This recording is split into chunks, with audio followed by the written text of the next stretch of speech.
సాయి గారు ఇన్ టైంలో యాక్ట్ చేయకపోవటం వల్లే ఇలాంటి నష్టాలు జరుగుతూ ఉంటాయి అంటున్నారు. ఇందాక మీరు ఒక పాయింట్ చెప్పారు ఏంటంటే ఇదంతా ఈ డిజిటల్ మార్కెటర్స్ ఎవరైతే ఉంటారో మిమ్మల్ని అప్రోచ్ అవుతారు, వాళ్ళు ఏం చెప్పరు కాన్సెప్ట్, బట్ ఏదో చేసుకుంటారు. అంటే ఒక లైన్ చెప్పేసి మీతో ఒక యాడ్ షూట్ చేసేసి వాళ్ళు ఏంటంటే వివిధ మాధ్యమాల్లో దీన్ని ప్రమోట్ చేసే విధంగా ఇదంతా చేస్తూ ఉంటారు. ఈ ఓవరాల్ సిచ్యువేషన్ని ముందే అనలైజ్ చేసి మీరు ఆ టైంలో మీ మైండ్ సెట్ ఎట్లా ఉంటుంది అసలు? సార్ ఇక్కడ ఏంటంటే ఈ పాయింట్ నాకు ఎలా వచ్చిందంటే 2022 నుంచి నేను డిజిటల్ మార్కెటింగ్ స్టార్ట్ చేశాను సార్. ఆ టైంలో నా అంటే సినిమా గురించి అని కాదు, అంటే లైక్ చాలా వస్తుంటాయి, బెట్టింగ్ యాప్స్ అని కాదు, సినిమా ప్రమోషన్స్ అన్ని రకాలు వస్తుంటాయి. సో ఇలాంటి ప్రమోషన్ వచ్చినప్పుడు నేను అడిగాను అనమాట, టెలిగ్రామ్లో ఒక 1000 ఛానల్స్కి మా లింక్ వెళ్ళాలని ఒక పర్సన్ అడిగాడు అనమాట. సపోజ్ నేను అన్న ఇలాంటి యాడ్ మీరు సెలబ్రిటీస్తో చేయించుకున్నారు కదా, మళ్ళీ ఎందుకు ఇన్ఫ్లుయెన్సర్ దగ్గరికి వచ్చారా అంటే, ఇదే యాడ్ సెలబ్రిటీస్తో చేయించుకుంటే రెమ్యూనరేషన్ ఎక్కువ ఉంటుంది, ఇన్ఫ్లుయెన్సర్స్ దగ్గర ఏంటంటే వీళ్ళు ఇప్పుడిప్పుడే ఎదుగుతున్నారు కాబట్టి తక్కువ బడ్జెట్ ఇచ్చినా కూడా ఎక్కువ ప్రమోషన్ అయిద్ది అనే ఒక పాయింట్ ఒకటి తెచ్చారు వాళ్ళు. సో నేను అదొక పాయింట్ అయితే ఖచ్చితంగా నేను నోటీస్ చేయదలుచుకున్నాను. ఎందుకంటే వాళ్ళు మనకి ఇచ్చే బడ్జెట్ తక్కువైనా కూడా దానివల్ల జరిగే అన్యాయం మాత్రం అనేది చాలా ఉంది. సో అది మాత్రం ఖచ్చితంగా అరికట్టాలి. ఇందాక సార్ అన్నట్టు కూడా ఏంటంటే తప్పు జరిగిన వెంటనే దీనికంటూ ఒక శిక్ష అనేది ఉంది అని తెలిస్తే ఈ 2020 నుంచి ఇప్పటి వరకు ఈ 5 సంవత్సరాల్లో చాలామంది ప్రాణాలు, చాలామంది కుటుంబాలు అన్ని రకాలుగా మనం డెవలప్మెంట్లో కొంచెం అయినా ముందుండే వాళ్ళం అని అయితే మేము అనుకుంటున్నామండి.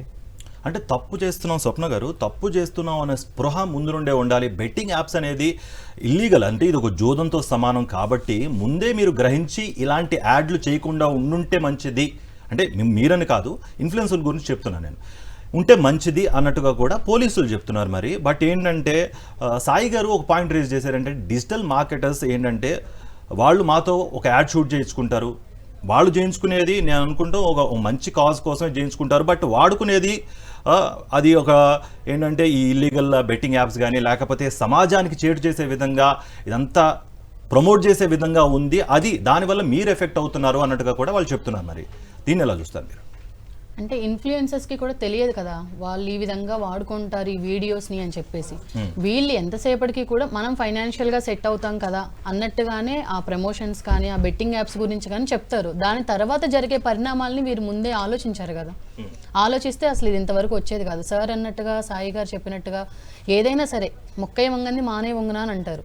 అది ముందే కనుక అరికడితే ఇప్పటి వరకు వచ్చేది కాదు. ఈరోజు ఇంతమంది పేర్లు, ఇంతమంది ఆ పోలీస్ స్టేషన్ దగ్గర కూడా వెళ్ళేది జరిగేది కాదు. ఈ సందర్భం ఇంకొక మాట చెప్పాలండి.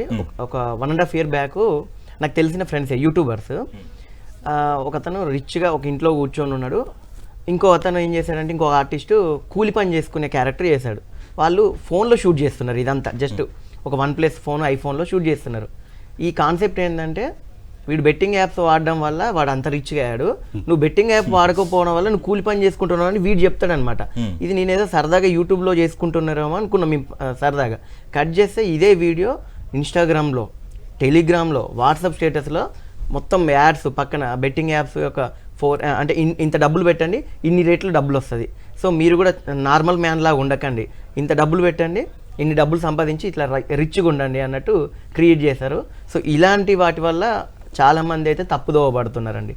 Okay right. వీరశంకర్ గారు, ఇందాక మీరు చెప్పారు క్రికెట్కి సంబంధించి ఏదైతే స్పోర్ట్స్ లీగ్స్లో కూడా ఆ టైంలో ఈ బెట్టింగ్ యాప్లకు సంబంధించి ప్రమోషన్స్ కానీ యాడ్స్ ఇవ్వటం వల్ల కూడా చాలామంది ఇన్ఫ్లుయెన్స్ అవుతున్నారు. దానిలో సెలబ్రిటీస్ కానీ ఇన్ఫ్లుయెన్సర్స్ ఉండటం వల్ల ఇంకా ఇన్ఫ్లుయెన్స్ అవుతున్నారు. ఇది సమాజానికి చేడు తెస్తోంది. ఓవరాల్గా ఎక్కడ తప్పు జరుగుతుంది అనుకుంటున్నారు? క్రికెట్ బెట్టింగ్ యాప్లకి ఎవరు సెలబ్రిటీస్ క్రికెట్ అని కాదు, నేను ఏమంటున్నాను, సపోజ్ ఒక లీగల్ జరుగుతున్న క్రికెట్కి సంబంధించి ఆ టైంలో స్పెసిఫిక్ స్లాట్లో ఇట్లాంటివన్నీ చేయటం వల్ల, ఎందుకంటే వ్యూవర్షిప్ ఎక్కువగా ఉంటుంది కాబట్టి దానికి తగ్గట్టు ఇన్ఫ్లుయెన్స్ అవుతున్నారు. సో దాని గురించి అడుగుతున్నాను నేను. అది ఏదైనా ఒకటే సమాధానం అండి. నటీనటులకి, సినిమా సెలబ్రిటీస్కి చాలా బాధ్యత ఉండాలి, సామాజిక బాధ్యత ఉండాలి. మనం చేసేది ప్రజలకి మేలు చేయట్లేదు, చెడు చేయకుండా ఉండాలనే స్పృహ ఉండాలి ముందు. అది లేక, లేకపోతే కొంచెం ఇన్నోసెన్సీతోటో, లేకపోతే ఇంత సివియర్ అవుతుందని తెలియకో, అదొక బిజినెస్ లాగా అనుకున్నాం అంటే అవగాహన రాహిత్యం కూడా కొంత ఉంటుంది. చెడు చేసేయాలి, ఎవరు పోతే ఏంటనే యాటిట్యూడ్ ఉండదు. అప్పుడు ఏదో బెట్టింగ్ యాప్ సరదాగా కొంతమంది ఆడుకుంటారు అన్న ఒక లైటర్ మైండ్ థింకింగ్ ఏదో ఉంటుంది కదా, యాటిట్యూడ్, అది చేశారు. కానీ ఇప్పుడు తెలుస్తుంది. సో ఇది వాళ్ళకి ఐ ఓపెనర్, ఇలాంటి ఇన్సిడెంట్ జరగటం, అరే మనం చేసిన దానివల్ల ఇంత రిజల్ట్ ఎలా వచ్చిందా అనేది డెఫినెట్గా వాళ్ళకి రియలైజేషన్ వస్తుంది. ఓకే. సో అంతకుముందే అందుకే నా ఇప్పుడు నటీనటులు వాళ్ళు ఇప్పుడు అందులో లిటరరీ కంటెంట్ తెలిసి సామాజిక జస్ట్ ఆస్కింగ్ అన్న అతను కూడా చేశాడు. నేను ప్రతిదాన్ని క్వశ్చన్ చేసే ప్రకాష్ రాజ్ కూడా ఒక బెట్టింగ్ యాప్కి ప్రమోట్ చేయడం విచిత్రంగా ఉంది తను. ఎందుకంటే తనకి సామాజిక స్పృహ ఎక్కువ, ప్రతిదాన్ని సమాజంలో జరిగే ఆర్డ్ ఎలిమెంట్స్ అన్నింటినీ క్వశ్చన్ చేస్తూ ఉంటాడు. తను ఒక ఐడియాలజీ తోటి మాట్లాడుతూ ఉంటాడు. అలాంటి అతను కూడా దీనికి సపోజ్ ఇప్పుడు మిగతా వాళ్ళకి అంత నాలెడ్జ్ ఉండకపోవచ్చు, సామాజిక పరిస్థితులు తెలియకపోవచ్చు, కొంత ఇన్నోసెన్సీ ఉండొచ్చు, వాళ్ళు నటించే నటన తప్ప వేరే లోక వ్యవహారాలు పెద్ద తెలియకపోవచ్చు. కానీ ఇతనికి ఈ మొత్తం ఈ గ్యాంగ్లో కొంచెం నాన్సింగ్గా కనపడింది తనే. ఎంత స్పృహ ఉన్నవాడు ఎలా చేశాడు అనేది. సో అలాంటి వాళ్ళతోనే చేస్తే అంత నాలెడ్జ్ ఉన్నవాడు, సాహిత్యం మీద అభిమానం ఉన్నవాడు, సాహిత్యం చెప్పేవాడు, సామాజిక పరిస్థితుల్ని క్వశ్చన్ చేసేవాడు ఇది చేశాడంటే విచిత్రంగా ఉంది. సో వేరే వాళ్ళు డెఫినెట్గా మారతారు.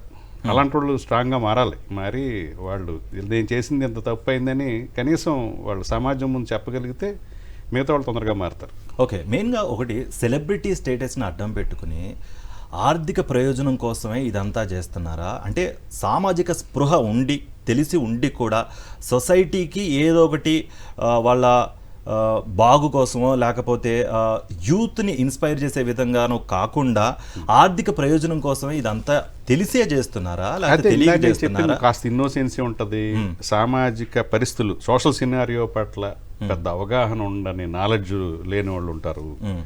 మనం చేసేది చెడు కలిగిస్తుంది, దీనివల్ల ఎలా రిజల్ట్స్ వస్తాయి కదా అని ఒక దురదృష్టి ఉండదు. ఇలాంటి వ్యక్తులే ఎక్కువ. ఇది పెద్ద రెమ్యునరేషన్ చేసిన అనుకోలేము దీన్ని. ఆ పరిస్థితులు అప్కమింగ్ స్థాయిలో ఇదొక మనం చేసే యాడ్లు వీటిల్లో సినిమాల్లో ఇదొక ఆదాయంగా వస్తుందని అనుకుంటారు తప్ప ఇది మేజర్ ఎర్నింగ్ కూడా అనుకోను నేను. అది అదే చెప్తాను, ఇంత రిజల్ట్ ఇంత బ్యాడ్ రిజల్ట్ ఉంటుంది, దీనివల్ల ఇంతమంది సూసైడ్ చేసుకుంటారు, ఫ్యామిలీ స్ట్రక్చర్ డిస్టర్బ్ అవుతుంది అనేది వాళ్ళకి అవగాహన లేదు.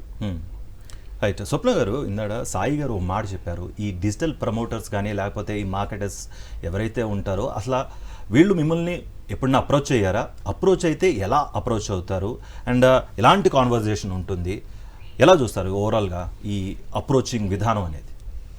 నార్మల్గా కాల్ చేస్తారు, కాల్ చేసి మీకు ఒక లింక్ పంపిస్తాము, సో ఆ లింక్ గురించి మీరు ఒక వీడియో చేసి మీరు కనుక మాకు ఆ లింక్ షేర్ చేస్తే లేకపోతే ఆ వీడియో కనుక మాకు పంపిస్తే మీకు ఇంత అమౌంట్ ఇస్తాము, ఇది ఒకవేళ మాకు నచ్చితే మీకు ఇంకొక 10 వీడియోస్ ఇస్తామండి, 10 కొలాబరేషన్స్కి బాగుంటుంది అని చెప్తూ ఉంటారు. ఓకే.